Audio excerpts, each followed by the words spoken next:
There are 28 evolutions in Clash Royale, and in this video we're going to go over one must-know tip for every single one of them. First up, we've got the Barbarians. Now these things are basically just Barbarians, but when they attack they get raged. Barbarians are one of the best defensive cards in all of Clash Royale, but the problem is they are very easy to kill. Now there's two options here. You can either fireball bait with the Barbarians, or what we can do is when our opponent goes in on offense, we also go in on offense opposite lane, and then wrap up their push no matter how much elixir it is with the Evo Barbs. Next up is the Royal Giant. This guy stomps the ground when he attacks, knocking back units and killing stuff like skeletons. Many people struggle to get value with the Royal Giant evolution, whether it's getting killed by buildings too easily or things like Mini Pekka. What you could do to counteract this is play the Royal Giant in the back. Now what this does is it allows you to cycle back to another Royal Giant before your opponent is able to cycle back to their counter. This way you can apply dual lane pressure, and even if your opponent does cycle, it's going to be a nightmare to try and defend. Next up is the Firecracker, and everybody knows what the Firecracker evolution does. She leaves this horrible sparkling trail that does crazy damage. Firecracker's biggest weakness is the arrow spell. Now actually it is possible to counter this, and we're not talking about using the monk either.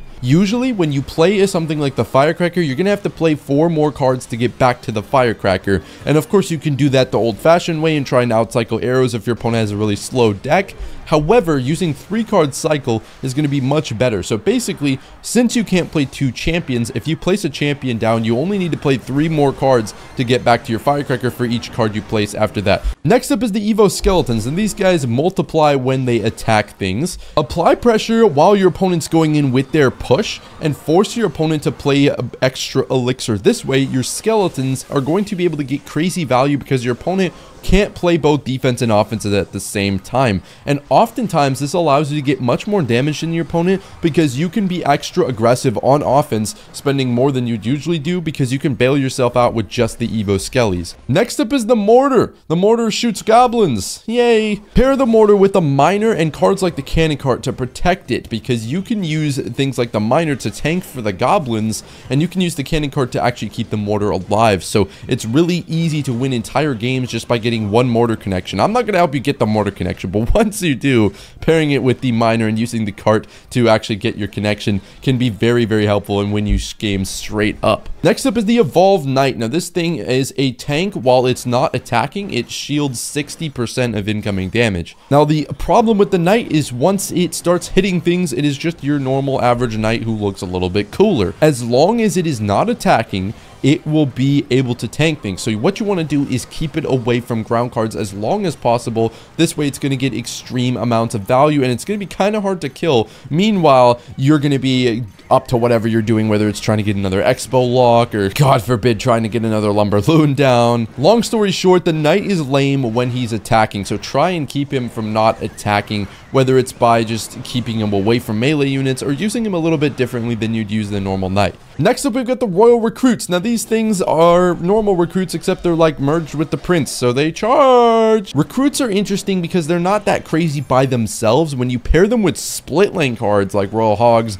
Zappies, Flying Machine, Goblin Gang, Wallbreakers, you get the point. These things are insane and very hard to stop. It's not necessarily just the recruits, but pairing them with these cards is going to make the Royal Recruits pretty much unstoppable for your opponent, or at least very hard to deal with. Next up, we've got the Bats. These are a pretty interesting evolution. They heal and gain max health based on when they attack things. The evolved bats are really interesting because they don't necessarily always get value, but they do in a sense that they always bait out a spell. What you can do with the Evo bats is use them in a combination with like spear goblins at Goblin Gang or minions or archers. This way your opponent has to spell one of them, and there's always going to be one card, whether it's the Evo bats or whether it's the other card you decide to spell bait with. It's always going to get value, and this is what makes the Evo bats so deceptively strong, even though themselves they might not do that much every single time. Next up is the archers. These things have extra range and do extra damage to cards that are far away. The archers are something that a lot of people just use on defense. Yay, I got a little bit of defensive value. Nope. use them on offense. Do not be afraid to play these things at the bridge. These things can snipe air counters, buildings. They have deceptively long range, and you're always going to be able to catch your opponent off guard because there's no way everybody's just going to be hovering arrows to predict your Evo archers. Next up is the Ice Spirit. This thing freezes twice and does bonus damage. Now, the Ice Spirit is useless on offense. That's just how it is. Maybe in a very niche situation, you'll be able to hit an eye drag, but I doubt it. You want to save this thing for defense and mainly just be aggressive when you have the Evo Ice Spirit in hand. This thing is 2 Ice Spirits for the price of 1, and it is definitely worth trying to be aggressive and bailing yourself out with the Ice Spirit evolution. We've got the Valkyrie up next, and the Valkyrie creates a whirlwind tornado that sucks things into her. Valkyrie is a very, very good offensive card, and oftentimes try counter pushing with it if you're using it on defense, or if not, just try and use it on offense. You'll be surprised by how much value that it actually ends up getting. Next up is the Evo Bomber. The Evo Bomber throws 3-in-1 bombs. They can't hit the same thing twice, but they're still very, very powerful. This is a card that struggles to get value on defense sometimes. What you can do is constantly use this as an offensive evolution.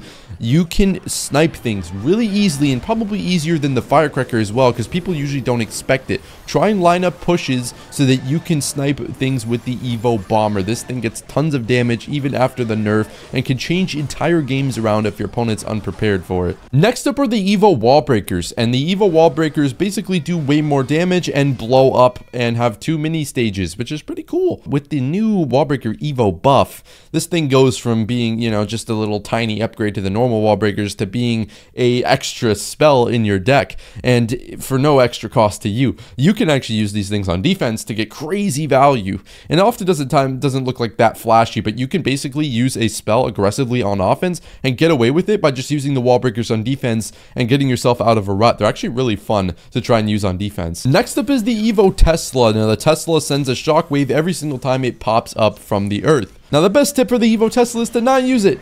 Just kidding. Well, kind of. Pay attention to the stun radius of the Tesla and place it to most effectively get value from the stun while not making it too vulnerable. I see a lot of players that try and play it too high.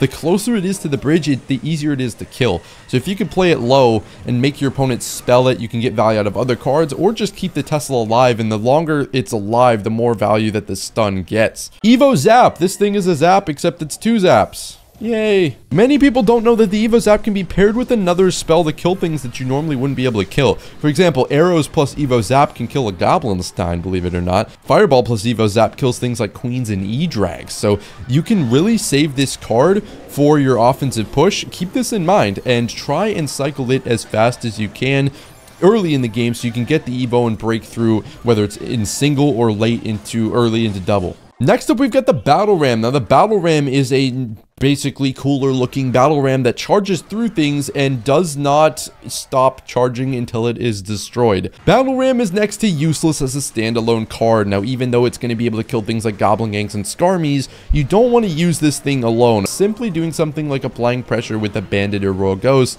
or both, in other lanes while you're going in with the Battle Ram, it's going to allow your opponent to kind of stress out a little bit. You can also pair the Battle Ram with other cards like Pekka that are going to force a ton of elixir out of your opponents, and then follow up with the Battle Ram. It doesn't necessarily need to be behind your push. Just tank for it with something simple like, again, like maybe a Bandit. And this thing's going to be very hard to deal with if it's being tanked for, or if there is a push going on in both lanes. Next up, we've got the Wizard. Now, the Wizard has a shield. That's it. Putting the Evo Wizard in the back allows you to just have this massive DPS splash unit that's just sitting there unkillable, and it's going to allow you to play tons of offense as well. But as soon as you can counter push it with it too, but as soon as you start placing this card not in the back, it's going to lose tremendous value. And the normal Wizard sucks because it's too easy to kill, so that you don't want to do the same thing with the Evo Wizard. Next up is the Goblin Barrel. Now, this thing sends 2 Goblin Barrels, although one of them is a decoy that will place in the opposite direction of the first one. The Goblin Barrel, oh my god, so many people throw the Goblin Barrel Evos on towers and expect it to do something without having a tank. You can place a tank for your decoy Goblin Barrel for as little as 4 elixir. Like, all you have to do is Ice Spirit the lane with the decoy goblins. I mean, you could do things like Night Goblin Barrel and just completely get crazy value for only 4 to 6 elixir, and people just keep saying, oh, my Goblin Barrel doesn't do anything, I threw it at the tower, the decoys suck. you can split lane pressure with this thing, and it is like unstoppable, because now you've got to defend 2 Goblin Barrels and whatever you use to tank. People don't use this thing properly. Make sure you're always tanking for the decoy barrel. Next up is Goblin Giant. Now, the Goblin Giant is I don't even want to talk about this. He spawns goblins after he reaches 50% health. The Goblin Giant scars me. You want to pair it with Rage and the Royal Chef. It's at its strongest when paired with those 2 cards, because the Rage speeds up the speed of how fast the goblins spawn, and the Chef makes them all spawn at level 16, which dies in 3 hits to the tower, and among other things, it probably changes a bunch of other interactions. Basically, this thing is really, really difficult to stop when you pair it with those 2 cards, so try and do that, because it's already a pretty good card in the meta, and those 2 cards just make it ridiculous. Now, the Goblin Drill, it's not that exciting of an Evo. Every time it reaches a 33% HP threshold, it will, like, rotate. It will, like, despawn and rotate again. So many people just chuck it at the bridge. Like, they just chuck it at the tower. Hey, it's an Evo Goblin Barrel. It's going at the tower. You could try tanking for it, you know. And this actually makes it get way more damage, even if your opponent has a good counter, like Dark Prince or Royal Ghost or any counter to it, like Goblin Skeleton. It doesn't matter. Using a tank for the Goblin Drill instead of just letting the Goblin Drill be on the tower naked will actually oftentimes get you way more goblin stabs. And if you're playing Goblin Drill, you're not trying to win the game by massive amounts of damage. Even just a couple goblin stabs can win you the game. Now, the Diddy cage. This one's my favorite just because of Diddy. It's a goblin brawler cage, but it pulls things that get close to it into the cage and deals massive damage. Protect the cage, please. This thing is useless if you just let it die. Don't play it too high. Similarly to the Tesla, don't play it too high so your opponent can counter it really easily. Protect the cage. It takes out literally almost every card in the game if you can protect it. If your opponent has to spell the Goblin Cage, that's really good for you. Consider placing it lower or protecting it with tankier cards in your deck. Next up is the Evo Pekka. This thing, everybody knows the Pekka. It heals when it kills things.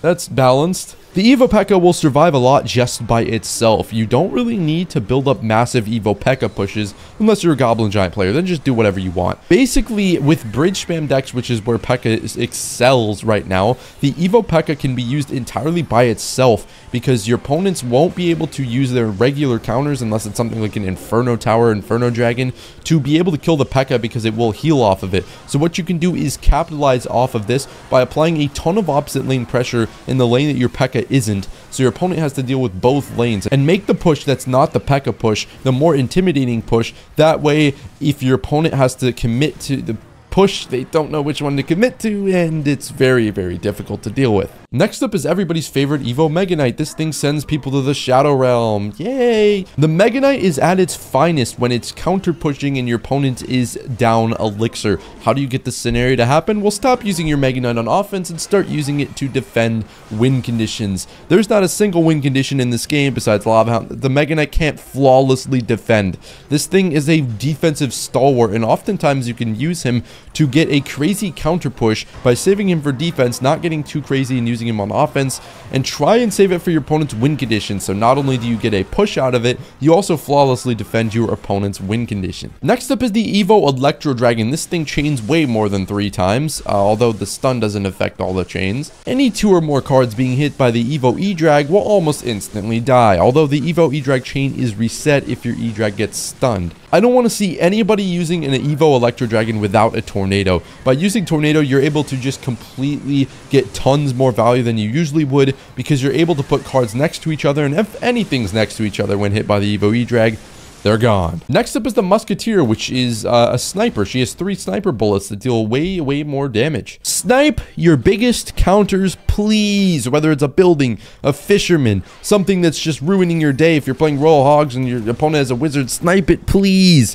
Musketeer has enough damage to kill an entire building to give your win condition a better chance of success, and so many people just use it to kill things like a witch or a baby dragon. Play this thing as a prediction. Get bold with it. Play this thing to predict some buildings, man. Get a TikTok clip or something, man. Evo Cannon. Now, the Cannon is interesting because it sends down a barrage that deals a nice little bit of damage with knockback. Evo Cannon is your extra spell. Use it as such. The Cannon can reach almost all the way to the enemy tower and allow you to kill annoying cards like Firecrackers, Princesses, etc. You could even save up one of your spells you'd usually use for defense, and instead use it on offense because you can use the Cannon to bail you out. Giant Snowball. This one is pretty fun. You basically group everything together and zoom. Evo Snowball groups up all the units it hits, making them extremely vulnerable to splash. You can take advantage of this by pushing with splash cards and then using the Evo Snowball, and since they're all grouped up together, it just does so much damage. Or use something like a Fireball in combination with it, and since every card will be right next to each other, any single splash card you're using with your push will just dominate. Next up is the Dark Goblin. The Dark Goblin poisons things that he attacks. The longer he attacks, the more damage it deals, and the poison doesn't expire until 4 seconds after the card is killed. The Dark Goblin is insanely strong versus beatdown and pretty much any push in the entire game. Try and target the win conditions or cards in front of the push you want to kill, because the poison will stay on the troop until 4 seconds after it dies and ramp up in damage as well. So if the tank gets targeted, everything behind it dies. I hope you guys enjoyed that video. Make sure to leave a like and subscribe if you learned anything. If you didn't learn anything, call me a bum in the comments.